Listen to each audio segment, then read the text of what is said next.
નમસ્કાર મિત્રો, તમારું સ્વાગત છે આજના નવા વિડીયોમાં। તો આજે આપણે આ વિડીયોમાં શીખવાના છે ધોરણ 8 ગણિતનું જે પાંચમું ચેપ્ટર છે વર્ગ અને વર્ગમૂળ, સ્વાધ્યાય 5.1 બરાબર। 5.1 માં આપણે જોવાના છે બીજો ક્વેશ્ચન। અને ક્વેશ્ચન છે કે નીચેની સંખ્યાઓ માટે સ્પષ્ટ છે કે તે પૂર્ણ વર્ગ સંખ્યાઓ નથી, તો કારણ સહ જણાવો। અહીંયા તમને કહી દીધું છે કે ભાઈ આપેલી જેટલી પણ સંખ્યાઓ છે પૂર્ણ વર્ગ સંખ્યાઓ નથી, તો કયા કારણથી નથી આપણે સમજવાનું છે। હવે જો પૂર્ણ વર્ગ સંખ્યાઓ જ્યારે આપણે જોતા હોય ત્યારે પૂર્ણ વર્ગ સંખ્યાનો એકમનો અંક ખાસ જોવાનો। ધારો કે પૂર્ણ વર્ગ સંખ્યાઓ આપણે જોઈએ તો એ સંખ્યાનો એકમનો અંક શું છે ભાઈ, એકમનો અંક જે હોય તમારે ખાસ જોવાનો બરાબર। તો એકમનો અંક કઈ રીતે આવશે ને કઈ રીતે યાદ રાખવો, તો એકમના અંકમાં તમારે યાદ રાખવાનું કે તમારે 1 થી 10 ના સ્ક્વેરના એકમના અંક યાદ રાખવાના। એ પૂર્ણ વર્ગ સંખ્યાનો એકમનો અંક છે। ધારો કે કેટલા છે આપણી જોડે હાલ 1 છે, બીજો છે 4 છે, 5 છે, 6 છે, 9 છે ને 0 છે। આટલા જે આપણા અંકો છે એકમના અંક છે। તમે ધારો કે આ રીતે પણ જોઈ શકો કે 1 નો વર્ગ 1, 2 નો વર્ગ થશે 4, 3 નો વર્ગ થશે 9, 4 નો વર્ગ થશે 16, 5 નો વર્ગ થશે 25, 6 નો વર્ગ થશે 36, 7 નો વર્ગ થશે 49, 8 નો વર્ગ થશે 64, 9 નો વર્ગ થશે 81 અને 10 નો વર્ગ થશે 100। मतलब કે તમે આ અહીંયા જોઈ શકો છો બધી પૂર્ણ વર્ગ સંખ્યાના એકમના અંક તમને જેટલા વર્ગમાં તમને અહીંયા એકમના અંકમાં જોવા મળે છે એ છે। તો અહીંયા આપણે સાબુતી આપી હોય તો કઈ રીતે આપી શકીએ કે ધારો કે 1057 માં એકમનો અંક કયો છે 7 છે, તો આપણા પૂર્ણ વર્ગ સંખ્યાના એકમના અંકમાં જોવા મળે છે તો જોવા મળતો નથી। તો આપણે આ રીતે લખી શકીએ કે ભાઈ આપેલ સંખ્યાનો એકમનો અંક કેટલો છે, આપેલ સંખ્યાનો એકમનો અંક 7 છે। જે શું છે ભાઈ, તો આપેલ સંખ્યાનો જે એકમનો અંક 7 છે, આપણે જે પૂર્ણ વર્ગ સંખ્યા હતી પૂર્ણ વર્ગ સંખ્યાના એકમના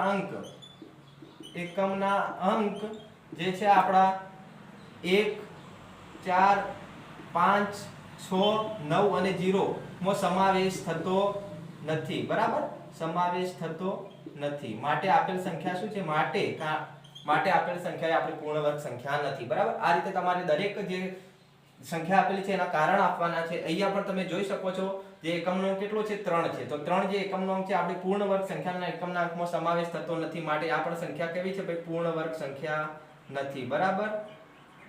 હવે છેલ્લી સંખ્યા જોઈ શકો છો, આ સંખ્યાનો એકમનો અંક કેટલો છે તો કે ભાઈ 8 છે। હવે 8 પણ આપણી જે પૂર્ણ વર્ગ સંખ્યાના એકમના અંકમાં આવતી નથી બરાબર, તો આનો પણ આપણો પૂર્ણ વર્ગ સંખ્યામાં સમાવેશ થતો નથી બરાબર। તો આ વસ્તુ આ રીતે તમારે દરેક ક્વેશ્ચનનો સોલ્યુશન આપવાનો છે।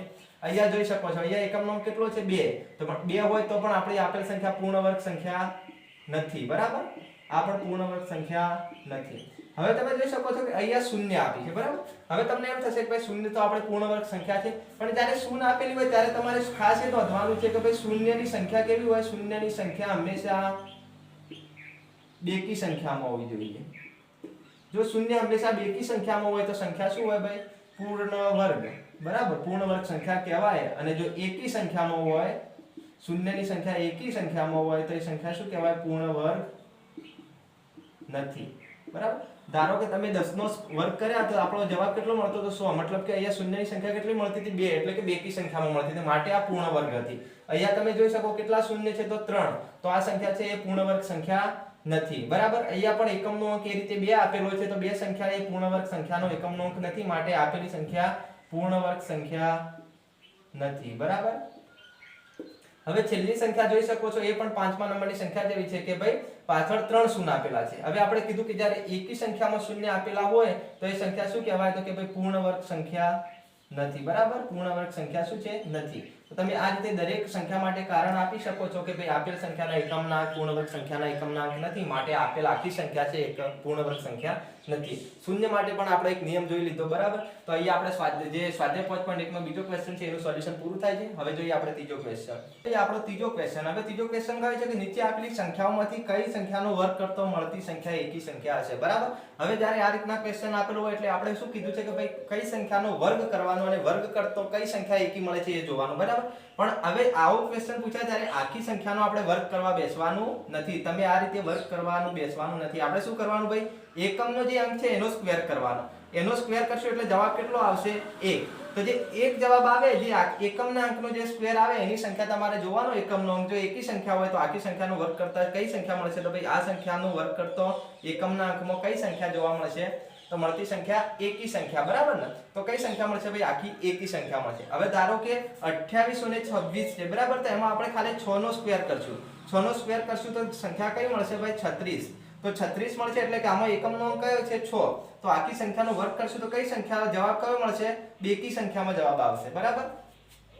હવે ત્રીજા નંબરની જે સંખ્યા છે 7779, બરાબર? તો એમાં પાછળ આપણે 9 નો સ્ક્વેર કરવાનો એકમની અંક લઈ. હવે 9 નો સ્ક્વેર કરશું એટલે આપણો જવાબ આવશે 81. હવે 81 માં એકમનો અંક 1 છે, મતલબ કે આ સંખ્યાનો વર્ગ કરશું તો આપણને જવાબ એકી સંખ્યામાં જોવાનો છે, બરાબર? એકી સંખ્યામાં આ સંખ્યાનો જવાબ આવશે. અને ચોથી સંખ્યા છે એનો એકમનો અંક છે ભાઈ 4. તો 4 નો સ્ક્વેર કેટલો થશે? તો કે ભાઈ 16. 16 એટલે કે આમાં એકમનો અંક કયો આવે? 6. એ બેકી સંખ્યા છે, મતલબ કે આખી સંખ્યાનો વર્ગ કરવાથી જવાબ કઈ સંખ્યામાં મળે છે?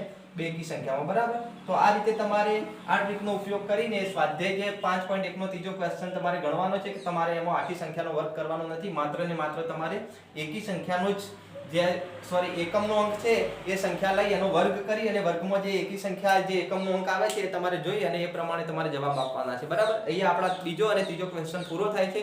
વિડીયો સારો લાગ્યો હોય તો વિડીયોને લાઈક કરી અને ચેનલને સબસ્ક્રાઇબ કરી દો.